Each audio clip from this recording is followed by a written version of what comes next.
অঙ্গনওয়াড়ি সেন্টারে শিশুদের খাদ্য তৈরি হচ্ছে পরিত্যক্ত বাথরুম পায়খানার পাশে। পূর্ব বর্ধমান জেলার ধোবা গোয়ালপাড়া এফপি স্কুলে চলে সকালে অঙ্গনওয়াড়ি সেন্টার, আর সেই অঙ্গনওয়াড়ি সেন্টারে শিশু খাদ্য তৈরি হচ্ছে পরিত্যক্ত বাথরুম পায়খানার পাশে। দীর্ঘদিন ধরেই চলছে পূর্ব বর্ধমান জেলার পূর্বস্থলী 1 নম্বর ব্লকের ধোবা গোয়ালপাড়া এফপি স্কুলের মধ্যে চলা অঙ্গনওয়াড়ি সেন্টারে এমনই চিত্র। ওই এলাকায় পৌঁছে দেখা গেল পরিত্যক্ত বাথরুম পায়খানার পাশেই চলছে রান্না। অঙ্গনওয়াড়ির রাঁধুনি তিনি এদিন জানান, ওই জায়গায় রান্না করতে আমার অসুবিধা হয়, গন্ধ লাগে। ঊর্ধ্বতন কর্তৃপক্ষকে জানিয়েছে, কিন্তু কোনো সুরাহা হয়নি। স্থানীয় এলাকার এক বাসিন্দা তিনি জানান যে যে জায়গাটা রান্না হয় জায়গাটা ভালো না, অন্য জায়গায় রান্নার ব্যবস্থা করা হোক।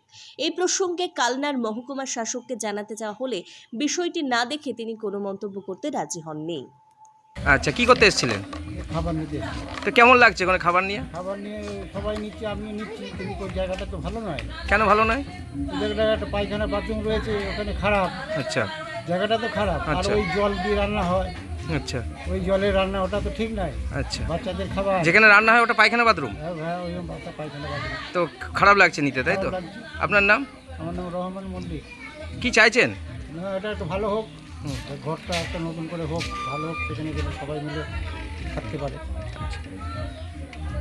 কাজ করছি কি চাইছেন এখন? এখন চাচ্ছি এখান থেকে মানে আমার ভালো ঘর করে দিলে এটাই সুবিধা। আমার এখানে খুব কষ্ট হচ্ছে। এটা কি সমস্যা এমন হচ্ছে? সমস্যা হচ্ছে যে মানে ঘরটা ঝুঁকির মধ্যে জল পড়ছে উপর থেকে, তারপরে জল ডাল ভিজে যাচ্ছে, গ্যাস ধরে যাচ্ছে, গরমের মধ্যে থাকছি। এই যে পায়খানা বাথরুমের মধ্যে রান্না করছেন, কেমন লাগছে? এখানে ভালো লাগছে না আমার। এতেই বাচ্চারা খাচ্ছে, তাই তো? এটাই বাচ্চাদেরকে খাওয়াচ্ছে, কি করব উপায়? কাউকে জানিয়েছিলেন? হ্যাঁ জানিয়েছি। কি বলছে তারা? তারা বলে যে অফিস থেকে বলেছে আমাদের যে জায়গা লিখে দিতে। জায়গাটা আমরা কোথা থেকে, হেল্পার আমি কোথা থেকে জায়গা পাবো আমি? আপনার নাম? শ্রীমতী হামরম।